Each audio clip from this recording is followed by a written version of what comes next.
जैसा कि आप लोग जानते हैं कि सिगमंड फ्रॉइड की रिसर्च पूरी तरह से मनोविज्ञान पर आधारित है। मैंने एक बार बताया था कि हमारे 75% सपने मनोवैज्ञानिक होते हैं और 25% सपने आध्यात्मिक श्रेणी में आते हैं। यहाँ पर उन 25% सपनों के विषय में कुछ भी नहीं बताया गया है। सिगमंड फ्रॉइड की सारी रिसर्च सिर्फ उन 75% सपनों पर आधारित है जो कि मनोवैज्ञानिक होते हैं। यहाँ पर मैं एक केस लेने जा रही हूँ जिससे आपको पता चलेगा कि किस हद तक हमारे सपने हमारे मन की भावनाओं से जुड़े हुए होते हैं। सिगमंड फ्रॉइड के पास एक केस आया जिसमें एक व्यक्ति ने ये जिक्र किया कि उन्हें एक सपना अक्सर आता है जिसमें वो देखते हैं कि वो घर से बाहर एक महिला को अपनी बाहों में उठाए चल रहे हैं। जब वो घर से बाहर निकलते हैं तो बाहर एक पुलिस वैन खड़ी है जो उन्हें शिशु हत्या के जुर्म में गिरफ्तार करने के लिए खड़ी है और एक पुलिस अधिकारी आकर उन्हें शिशु हत्या के जुर्म में गिरफ्तार कर लेता है। इस तरह का एक सपना है जो वो अक्सर देखते हैं। अब उस व्यक्ति का सबसे पहला सवाल ये था कि गिरफ्तार होना किसी की भी इच्छा कैसे हो सकती है।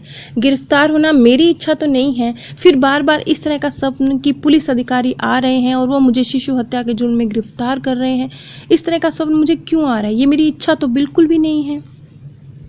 आगे सिगमंड फ्रॉइड उस व्यक्ति से पूछते हैं कि ये स्वप्न देखा जिस रात उन्होंने, उससे पहली शाम को क्या हुआ था। इस पर उस व्यक्ति का जवाब था कि ये बहुत व्यक्तिगत मसला है तो मैं इसका जिक्र नहीं करना चाहूँगा। लेकिन सिगमंड फ्रॉइड ने उन पर प्रेशर डाला। उन्होंने कहा कि जब तक हमें आपकी दिनचर्या पता नहीं चलेगी, उस शाम आपने क्या किया ये पता नहीं चलेगा, तब तक सपने की सही व्याख्या करना बहुत मुश्किल है। खैर, उस व्यक्ति ने बड़े ही अनमने मन से उस शाम को क्या हुआ था ये बताना शुरू किया। उसने बताया कि वो रात अपने घर पर नहीं था। जिस रात उसने ये सपना देखा था उस रात वो अपने घर पर नहीं था।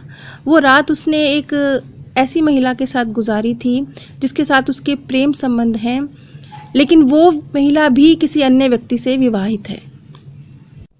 और उस रात उस महिला के साथ संबंध बनाने के बाद वो दोनों सो गए।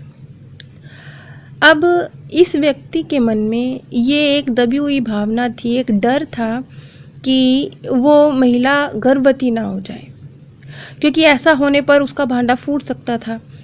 तो इस डर से वो कभी भी रिश्ते बनाते समय सामान्य नहीं रह पाया, कभी भी एक सामान्य अवस्था में अपने मन को रखते हुए उस महिला के साथ संबंध नहीं बना पाया, क्योंकि हमेशा जब भी वो उस महिला के साथ वक्त गुजारता था तो उसे ये डर रहता था कि कहीं ये महिला गर्भवती ना हो जाए और कहीं उनका प्रेम संबंध दुनिया के सामने ना आ जाए। और इस वजह से वो संबंध बनाते वक्त बहुत ज़्यादा एहतियात बरतता था और पूरी तरह से अपने आप को ये दिलासा देने के बाद वो जब बिस्तर से उठता था तो पूरी तरह से अपने मन को तसल्ली देता था कि नहीं, उसने बहुत अच्छी तरह एहतियात बरती है, कुछ भी गलत नहीं किया है।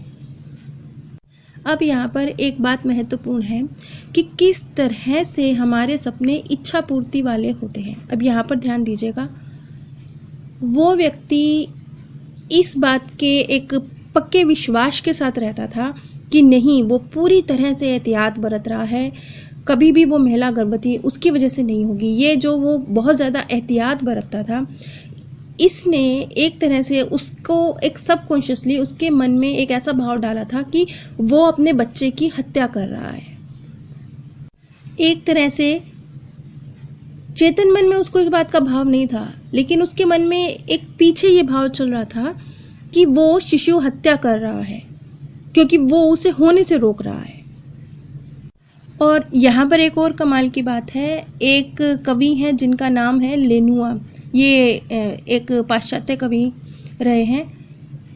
ये इस बात को बहुत अधिक समर्थन करते थे कि शिशु की हत्या करना और गर्भ निरोध करना ये दोनों एक समान बात होती है। ये इस बात के बहुत अधिक पक्षधर थे। और वो व्यक्ति भी, अब ये कोइंसिडेंट है या उसके मन की दबी हुई इच्छा कि उस व्यक्ति ने ही यहाँ डॉक्टर सिगमंड फ्रॉइड के पास आने से पहले उसने इस विषय में लेनुआ की कविता पढ़ी थी जिसमें उसने गर्भ निरोध और शिशु हत्या दोनों को एक ही कैटेगरी में रखा था। अब आप समझ सकते हैं कि किस प्रकार एक भाव जो क्रिएट हो रहा था, एक बाधा जो क्रिएट हो रही थी रिश्तों के बीच में, वो बाधा जो बार बार क्रिएट हो रही थी, उसकी और उसकी प्रेमिका के बीच में ये एक बाधा थी और ये बार बार क्रिएट हो रही थी। इसलिए इस बाधा ने, इस भाव ने उस व्यक्ति के मन मस्तिष्क पर एक असहज छाप छोड़ दी थी। वो कभी भी इस चीज़ को लेकर सहज नहीं हो पाता था। और ये जैसा कि मैंने अभी लेनुआ के विषय में बताया, कहीं ना कहीं इस बात से भी प्रभावित था कि गर्भ निरोध करना और शिशु की हत्या करना दोनों एक समान बात होती है। यहाँ पर उस व्यक्ति ने अपने पास्ट का भी एक केस बताया जिसमें वो किसी अन्य महिला के साथ रिलेशन में था और वहाँ वो महिला गर्भवती हो गई थी और उस अवस्था में भी उस महिला को गर्भपात कराना पड़ा था। ये एक उसके पास्ट की भी यही कहानी थी और प्रेजेंट में भी उसका संबंध किसी महिला से चल रहा था।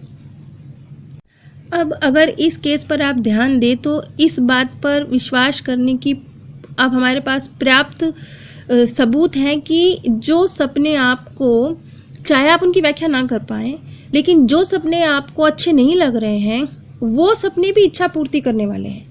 आपको लग रहा है कि नहीं ये मेरी इच्छा कहाँ है, लेकिन वो भी इच्छा पूर्ति वाले सपनों में आते हैं, क्योंकि सपने आते ही छंदम वेश में है, वो साफ अपना रूप लेके सामने आते ही नहीं है।